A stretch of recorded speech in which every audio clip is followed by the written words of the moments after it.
माननीय श्री दीपेंद्र सिंह हुड्डा जी। सभापति महोदय, मैं सदन का ध्यान चल रहे किसान आंदोलन से उत्पन्न गंभीर स्थिति की ओर ध्यान आकर्षण करना चाहता हूं। आज 4 फरवरी को किसान आंदोलन का ये 72वां दिन है।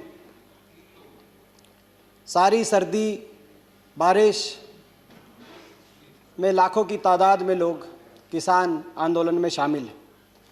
इस दौरान 11 राउंड बातचीत के सरकार और किसान के बीच बेनतीजा बातचीत के 11 राउंड हुए। फिर भी आज जो स्थिति है,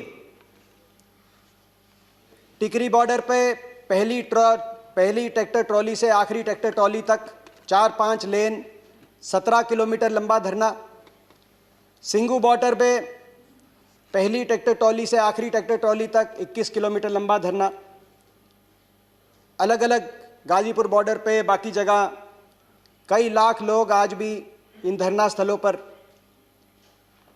विश्वास रखे अपने मन में शांति और संयम से बैठे। पिछले इन 72 दिन में इन धरनों स्थलों से 194 किसानों के शव, जिन्होंने अपनी जान कुर्बान कर दी, शहादत दे दी, अपने अपने गांव में वापस लौटे। ये वो लिस्ट है। कोई पूछ रहा था कि कौन है, गांव का नाम है, परिवार का नाम है, उनका कौन सा भाई चीन की सीमा पे तैनात है, कौन सा भाई पाकिस्तान की सेना पे तैनात है, उनके नाम मैं रखना चाहता हूं। मैं इसको सभा पटल पे रखना चाहूंगा। यमुनानगर के स्वर्गीय रणदीप सिंह गुंदियाना गांव के, गड्डी गुजरान करनाल के स्वर्गीय राजेश चहल, जिसका भाई आज भी लद्दाख में तैनात है, पाई के स्वर्गीय अजय ढुल, बड़ौदा गांव के भाई स्वर्गीय भाई अजय कुंडू, जिनके मैं घर गया, लगभग इनके परिवारों से मिलने गया, जिनके घर पे एक उनकी विधवा और 3 बच्चे। विधवा इतनी पढ़ी लिखी भी नहीं है, कोई नौकरी कर पाएगी। 3 लड़कियां हैं, तीनों अभी स्कूल में अनमैरिड हैं। कैसे उनकी शादी होगी, कैसी व्यवस्था होगी? बेटी बचाओ बेटी पढ़ाओ के नारे देने वाली सरकार, उनकी बेटियों को कौन बचाएगा, कौन पढ़ाएगा? सैकड़ों जान चली गई, मगर सरकार के मुंह से संवेदना का एक अक्षर नहीं निकला। आज मैं देख रहा था कि मैंने सभी भाजपा की तरफ से जो लोग बोले, उनके वक्तव्य को ध्यान से सुना। इन 194 परिवारों के लिए कोई संवेदना के शब्द की बात तो दूर की बात है, जिक्र तक नहीं हुआ। ज्योतिरादित्य सिंधिया जी बोल रहे थे, 15 साल तक मेरे साथ लोकसभा में थे, उन्होंने एक किसान का जरूर जिक्र किया 26 जनवरी को, जिसने अपनी जान गंवाई। प्रचंड बहुमत का अहंकार भी दिखाई दिया, कहा कि लोग हमारे साथ हैं, मगर इन इलाकों के अंदर जनता का विश्वास ये सरकार खो चुकी है। इसका अंदाजा इस बात से लगाया जा सकता है कि हरियाणा में मुख्यमंत्री अपने गृह क्षेत्र में या उप मुख्यमंत्री अपने गृह क्षेत्र में को कार्यक्रम भी नहीं कर पाएंगे, ना कर पा रहे। उपचुनाव के बाद उपचुनाव हरियाणा के अंदर सरकार को हार का मुंह देखना पड़ रहा है, जबकि 4 साल सरकार के बाकी हैं। जनता का विश्वास कितना इस सरकार के पास है? मैं सभापति महोदय कहना चाहता हूं, ये जो धरने टिकरी बॉर्डर पे, सिंगू बॉर्डर पे, ये मेरा गृह क्षेत्र है, मैं वहीं से आया हूं। मैं इन धरनों पे गया हूं, एक एक ट्रॉली के अंदर झांक के मैंने किसान से बात करी है, मैं इन घरों में गया हूं। मुझे आपका संरक्षण चाहिए। मैं सदन के बीच में सच्चाई रखना चाहता हूं, केवल सच्चाई रखना चाहता हूं। ये स्थिति में हम कैसे पहुंचे? 5 जून 2020 को कोरोना आपदा के बीच में अध्यादेश जिनकी आवश्यकता तब होती है जब इमरजेंसी सिचुएशन हो, जैसे अभी कहा डेरेक ओब्रायन जी ने। सामान्यतः सदन, दोनों हाउस, कोई भी किसी भी बिल को पास करते हैं, राष्ट्रपति जी हस्ताक्षर करते हैं और एक्ट बनता है।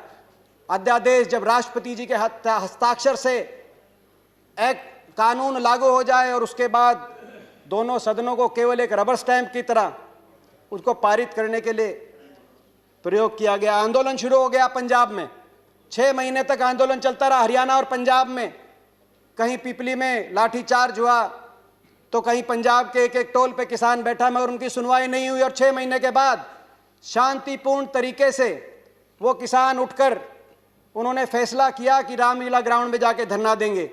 आज कुछ लोग पूछते हैं कि यातायात की इतनी परेशानी हो रही है, बॉर्डर्स पे बैठे हैं। ये बॉर्डर्स पे बैठने नहीं चले थे, ये रामलीला ग्राउंड वही रामलीला ग्राउंड जहां सभी राजनीतिक दलों को अधिकार है, जहां देश की सरकार के विरोध में बड़े बड़े आंदोलनों की गवाही वो रामलीला ग्राउंड देता है। जयप्रकाश नारायण आंदोलन से लेकर अन्ना आंदोलन तक वहां बैठ के धरना देने के लिए आना चाहते थे। शांति प्रिय तरीके से चले। हरियाणा की सीमा में जैसे ही आए, कोई प्रोवोकेशन नहीं था। हरियाणा की सरकार ने हमलावर हो गई। हरियाणा की सरकार सोचा था, उस समय किसान केवल शांति से जा रहे थे, सोचा था रोक लेंगे, मगर ये वही खून है जो देश की सीमा पर दुश्मन की गोली और गोलों के सामने छाती अड़ाए खड़े हैं, उनसे पीछे नहीं हटते। सरकार की लाठियों से, आंसू गैस से और वाटर कैनन से ये पीछे नहीं हटने वाले थे। चलते बढ़ते गए, दिल्ली की सीमा पे आए। 25 नवंबर को दिल्ली की सीमा पे पहुंचे। वहां पर देश की राजधानी की सीमा सील कर दी गई और वहां से धरना शुरू हुआ। उसके बाद सारी सर्दी, बातचीत पे बातचीत, तारीख पे तारीख, बेनतीजा बातचीत। और आखिरी दौर में भी जब 11वां राउंड हुआ तो सरकार ने बातचीत एक तरफा अपनी तरफ से बंद करी और अपमानित करके 5 घंटे तक बैठे रहे सारे किसान संगठनों के प्रतिनिधि। और 5 घंटे के बाद उनको बताया गया टेलीफोन पे कि सरकार की तरफ से बातचीत समाप्त हो चुकी है। उसके बाद उठ के गए। 26 जनवरी की घटना का जिक्र हुआ। 26 जनवरी को जो कुछ भी हुआ, लाल किले पे जो हुआ वो असहनीय।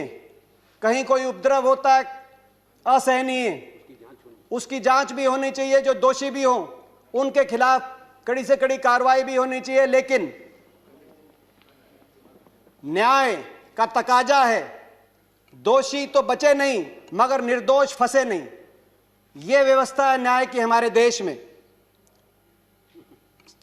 26 जनवरी की जब घटना आई तो इस घटना की निंदा सारे किसान संगठनों ने करी। उन्होंने सबने अपने आप को इस घटना से अलग कर दिया और कहा जो दोषी हैं उच्च स्तरीय निष्पक्ष जांच हो। तरह तरह के लोगों के नाम सामने आ रहे हैं। कई लोग कुछ राजनीतिक दल से संबंधित भी हैं, कई लोग कईयों के इलेक्शन एजेंट भी रहे हैं, मगर मैं आज उस विषय में नहीं जाना चाहता।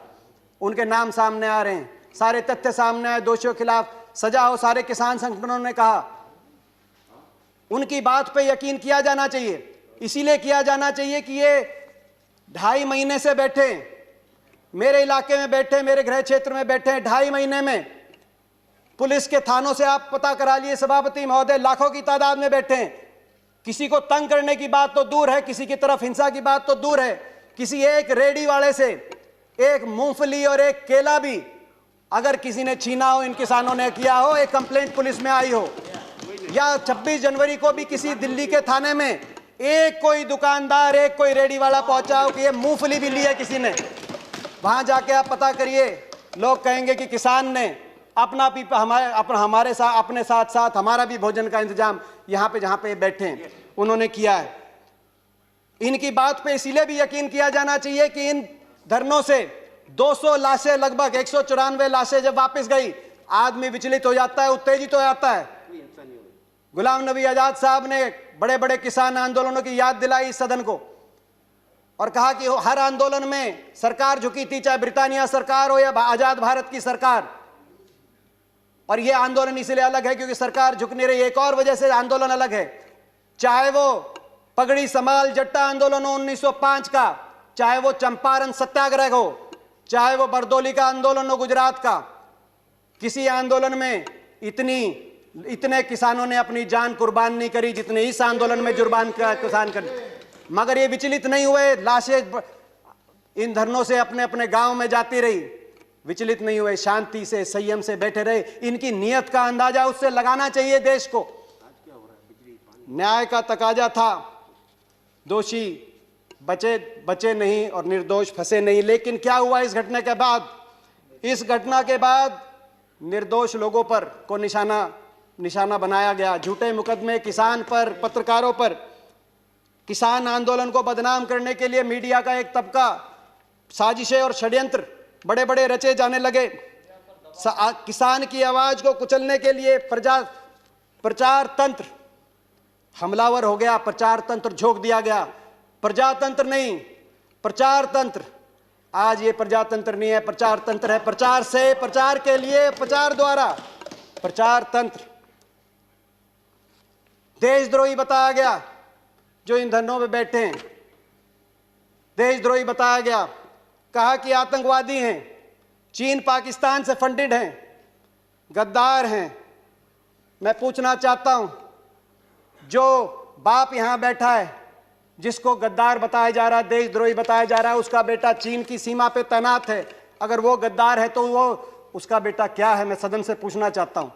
मैं माननीय रक्षा मंत्री से पूछना चाहता हूं, ये जो दिल्ली के आसपास का इलाका है, हरियाणा, पंजाब, पश्चिमी उत्तर प्रदेश, राजस्थान, जय जवान जय किसान को चरितार्थ करती हुई भूमि, मुझे गर्व है। मैं इस भूमि का एक बेटा हूं, मैं किसान का बेटा हूं। ये भूमि, ये वही भूमि है। मैं केवल हरियाणा की बात करूं, हर 10वां सैनिक फौज का आज भी हरियाणा से। 20% हमारे खाद्य भंडार, आज हरियाणा का किसान मेहनत करके 20% खाद्य भंडार काम करता है। देश के लिए 40% मेडल, चाहे ओलंपिक हो, कॉमनवेल्थ हो, एशियाई खेलों में हरियाणा के खिलाड़ी लाने का काम करते हैं।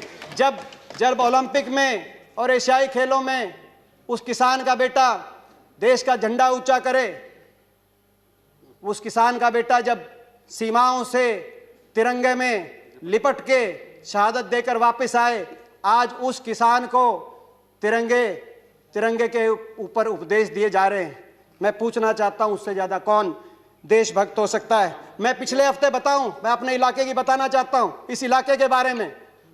मैं पिछले हफ्ते में मेरे क्षेत्र में, मेरे गृह क्षेत्र में 3 डेड बॉडी आई, एक अरुणाचल से, एक लद्दाख से। सिवाना गांव बेरी के अंदर बीएसएफ के जवान शहीद सचिन, गांव जूडी कोसली के अंदर शहीद दीपक कुमार यादव, और खरखड़ा गांव के अंदर शहीद कैप्टन जगतार सिंह। 3 बॉडीज वापस आई, 3 बॉडीज देश की सीमाओं से वापस आई, शहादत दिए। और 1 दर्जन किसानों की, उनके परिजनों की डेड बॉडी दिल्ली की सीमाओं से उन्हीं गांव में वापस गई।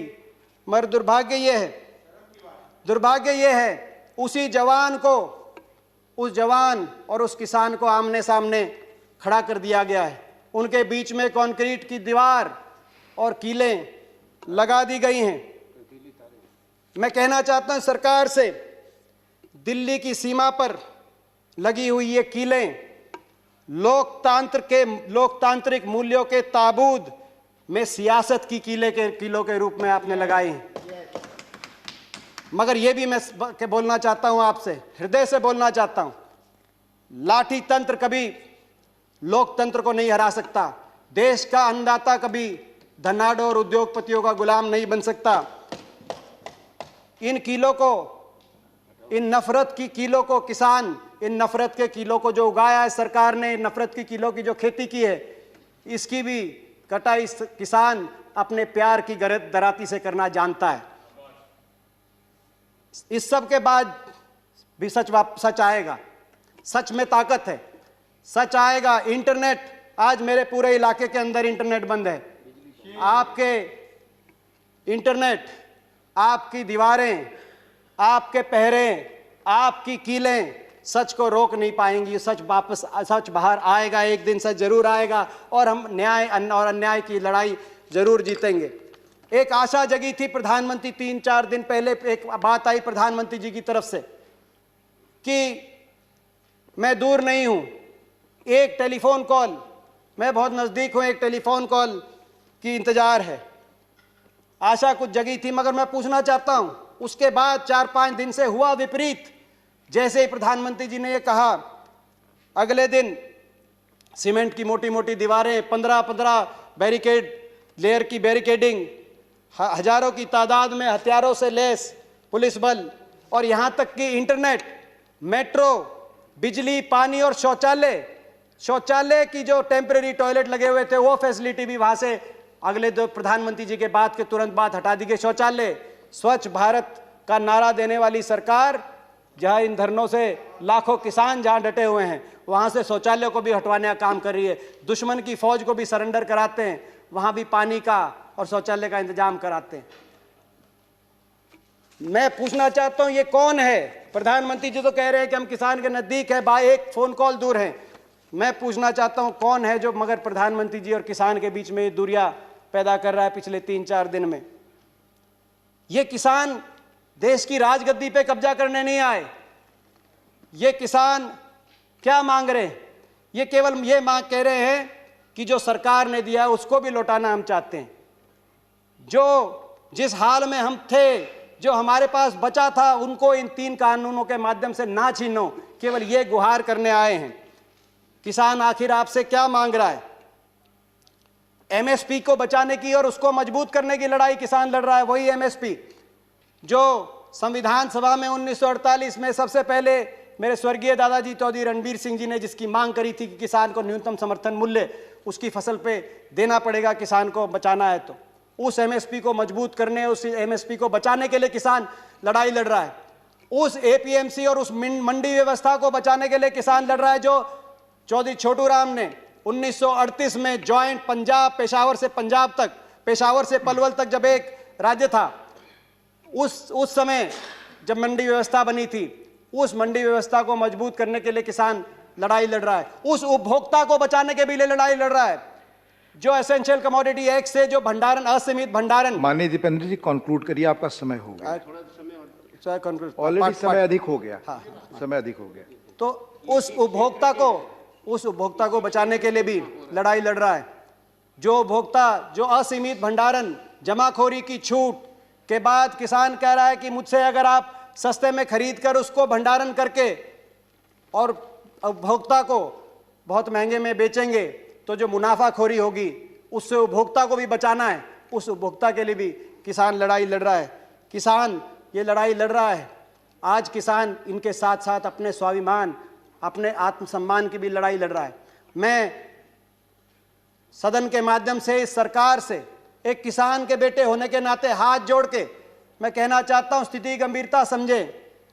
अपनी प्रजा की बात मानने से कोई शासक छोटा नहीं होता। अपनी प्रजा की बात मानने से कोई सरकार, किसी सरकार की हार नहीं होती। किसान की बात समझे, किसान के इन 3 कानूनों को वापस ले सरकार। किसान के ऊपर झूठे मुकदमे जो बने, उन मुकदमों को सरकार वापस ले और बड़ा दिल दिखाए। मैं कंक्लूड करता हूं अभी। उन मुकदमों को भी वापस ले सरकार, बड़ा दिल दिखाए। सरकार को बड़ा दिल दिखाना पड़ेगा ताकि देशभक्त किसान के दिल में कोई अविश्वास पैदा ना हो, कोई अविश्वास पैदा होने की गुंजाइश ना हो। मैं इसके साथ साथ ये भी कहना चाहता हूं, जिस तरीके से इस आंदोलन को बदनाम करने के रंग दिए गए, मैं एक उदाहरण देके प्लीज आप एक उदाहरण देके मैं अपनी बात खत्म कर रहा हूं। मेरी पार्टी का टाइम, एक उदाहरण देके अपनी बात खत्म कर रहा हूं। एक अखबार में, आज एक अखबार में बात छपी है, दैनिक भास्कर अखबार में। अंदाजा लगाएं आप कि कौन बैठे हैं। मुझसे पूछा गया अभी कि कौन बैठे हैं यहां पर। कहा गया बीजेपी की तरफ से। फिक्र, बड़ौदा के 78 साल के पति का हाल जानने आंदोलन में पहुंची रामरती। 54 दिन के बाद पति को देखकर छलके आंसू। बोली, बालका के बाबू तू ठीक से? 54 दिन। मैं सरकार को कहना चाहता हूं, किसानों की बात माने हाथ जोड़कर, और आत्ममंथन भी करे सरकार। यह आत्ममंथन का भी समय है सरकार का। आप आत्मनिर्भर की बात कर रहे हैं। अभी बोल रहे थे कि भाई किसान के लिए क्या किया। ये वही किसान है आजादी के समय 30 करोड़ का पेट पालने के लिए बाहर से आपको लाना पड़ता था ना, आज 135 करोड़ देश का पेट पालने का काम। सभापति मुझे आखिरी वाक्य, 135 करोड़ देश का पेट पालने का काम सरकार, ये किसान करते हैं और फिर भी एक्सपोर्ट की गुंजाइश रखते हैं। आत्मनिर्भर इन्होंने बनाया है। आत्मनिर्भर बनाने की आप बात करते हो, मैं चेतावनी देके आपको अपनी बात समाप्त करता हूं। आत्ममुग्ध सरकारें, भूपेंद्र जी आप तो हिंदी के ज्ञाता हैं, आत्ममुग्ध सरकारें आत्मनिर्भर भारत का निर्माण नहीं कर सकती है, चेतावनी मैं देना चाहता हूं।